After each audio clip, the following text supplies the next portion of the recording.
All right, this video kicks off our last lesson in our factoring section. It's called slide and divide. What you'll notice in our polynomial multiplication example, still the opposite, is that we now have numbers here in the front. How that's going to change our multiplication process is that we're going to end up with different numbers that are going to end up playing into that middle number, and it's going to have to change our process here. So we have 2x times 3x, which will make 6x squared. 2x times 4 is 8x. 3 and 3x will make 9x, and 3 and 4 will make 12. All right, we still combine those like terms in the middle to get 6x squared plus 17x plus 12. All right, our job in this section will be take something like this, where we can't get that front number out of there, and we're going to be breaking it back apart to make answers that look kind of like this. Right? Our equation should look a little slightly different here. It's going to look more like ax squared plus bx plus c. Notice we have added that extra letter there on the front, and that letter, that a, the b, and the c are all just going to be filled in with numbers. All right, prime polynomials are still a possibility here, but they aren't very likely. Since this tends to be the worst kind of factoring that people generally don't appreciate, they don't often make these prime because they want to see you be able to do it.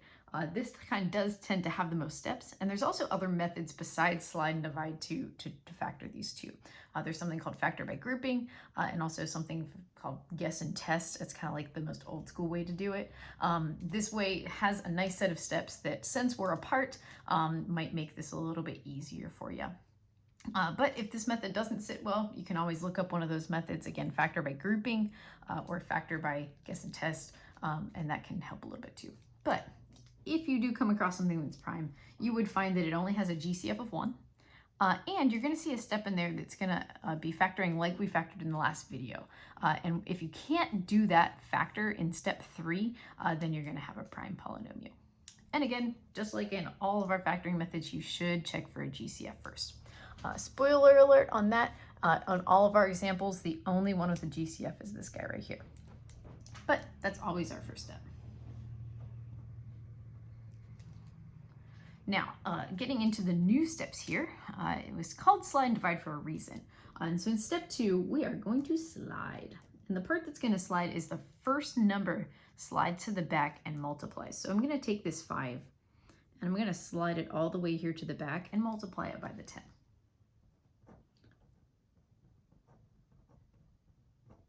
What that does for me is it turns it back into a trinomial, which we knew how to factor from the last video. And that's actually the next step.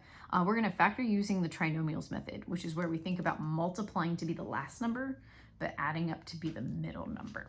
Okay, so if I think about things that multiply to be 50, that would add up to be 27, I think of 25 and also 2. Okay, again, order doesn't matter here. I could put plus 2 and plus 25, that's fine.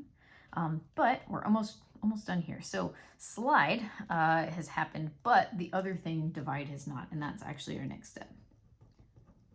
Slide and divide's again considered a trick method, and so this is basically illegal in math. You can't really do that. You're not really supposed to. So we have to undo and pretend like we never actually did that. So we're going to cover our tracks by dividing, and I divide by whatever number I multiplied by. So that number is going to change. In this problem, because we multiplied by 5, I divide by 5. In the next problem, we're going to end up multiplying by 7, so I'll divide by 7 later. Here it'll be 3, here it'll be 10. So it'll change depending on what your front number is. Now, when you divide, these are crucial pieces. You can either divide them, okay, if they work well, and you must reduce fractions if you can. But that does not mean decimals.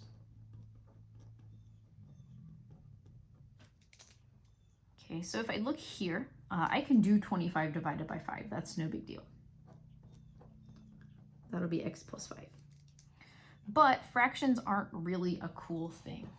So what I do is I take this 5, and it's going to get moved in front of the x inside that little set of parentheses.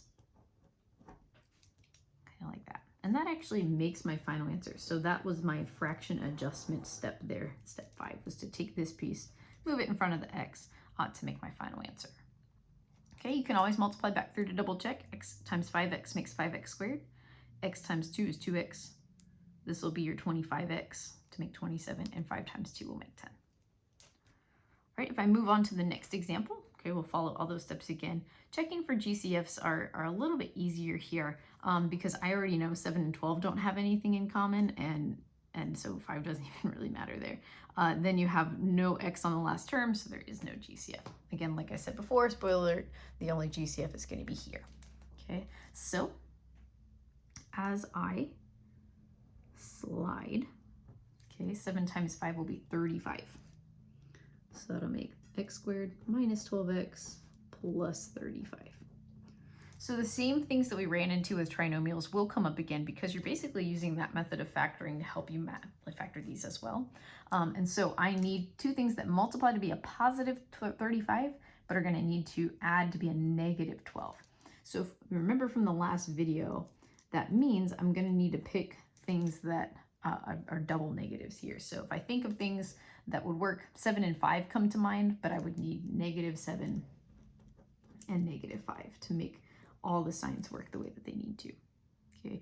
The common error with this method is to stop here. It feels like you factored, so you must be finished, but this has the divide step. It's called, not just called slide, it's called slide and divide. So gotta remember to divide as well.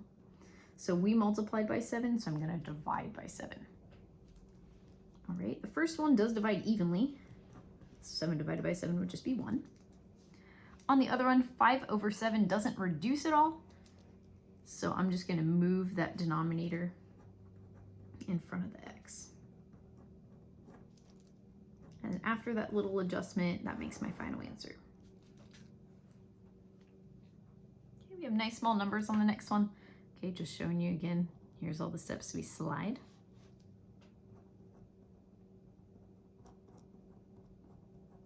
We factor, so two things that multiply to be negative 12, but add up to be negative 4 are going to be negative 6 and positive 2. Okay, from there, not finished, we have to divide. So think slide, factor, divide. So after that, we're going to divide by whatever we multiplied by. In this case, it was that front number 3. So 6 divided by 3 makes 2. 2/3 doesn't reduce any farther, so the 3 will move on up in the front. Okay, I did set up this last example here in this top row to make sure that you do see that reducing your fractions step. Okay, so I think I'm going to change color just for fun here. All right, so I still slide. Everything will seem normal just until that last little piece. All right, we'll have x squared plus 9x plus 20. Okay, so if I think of things that multiply to be 20, but add up to be 9, okay, hopefully your brain is working too. Hopefully you thought of 5 and 4. Okay, this is where the change will happen just a little bit. So we're dividing by 10.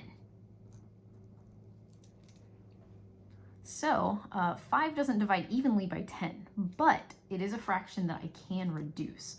And that reducing is key to make sure that you get the right numbers. Otherwise, your numbers are going to be way too big. So 5 over 10 reduces to 1/2. Okay, again, keeping fractions. Decimals, not great. 4 over 10 also reduces. You can use Desmos to help with this step if you need. It's going to reduce to 2 over 5. So although I didn't have anything that divides evenly, it just means that these pieces here are going to end up moving in the front. And I'd have 2x plus 1 and 5x plus 2. Had I moved these 10s out to the front, I would have ended up with 10x plus 10x times a 10x, and that ends up at 100x squared, and that's way too much.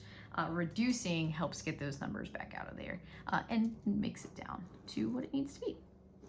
Okay, so if you take a look, here's 10x squared. This would be 4x and 5x, which would make 9x, and 1 times 2 makes 2. All right, this last example for me to do with you is going to have a GCF to go with it. Okay, 10, 5, and 180 all have a 5 in common. So I should divide that out just like I would with any other type of factoring. look kind of like that. Notice that that front number didn't go away like it did with our other trinomials. Okay, what I'm going to do is I'm going to actually ignore that 5 pretty much until the last step. So I'm only doing slide and divide with this inside stuff right here. So I'm sliding the 2 to the 36 and just letting that 5 hang out and do its thing for a little while. You can relax.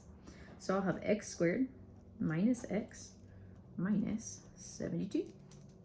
Okay, remember there is a 1 right there. So we're trying to find two things that multiply to be negative 72, but add up to be negative 1. And that would end up being a positive 8 and a negative 9. If you're thinking the subtraction thing that we did, you could do 8 minus 9 to get negative 1. All right, so from there I have to divide by what I multiplied by. So don't fall into the habit of just grabbing the front number. It's not 10 anymore, it's now 2. So I'm going to divide by 2. Okay, 8 divided by 2 makes 4. 9 divided by 2 doesn't reduce anymore, so we're going to move that 2 up in front of the x.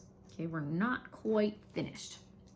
We still have that 5 to contend with, and all that happens with that is it just drops into place right here in the front of your problem, making that your final answer.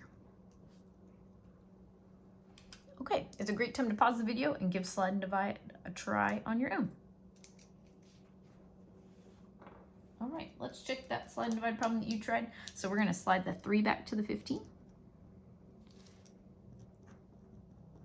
So the real factoring portion that you're taking care of is x squared minus 4x minus 45. Okay, hopefully you factored that into x minus 9 and x plus 5. Again, you could have those flipped and that's okay. Not the signs, but the numbers. We have to divide by 3. And that makes your final answer x minus 3 and 3x plus 5.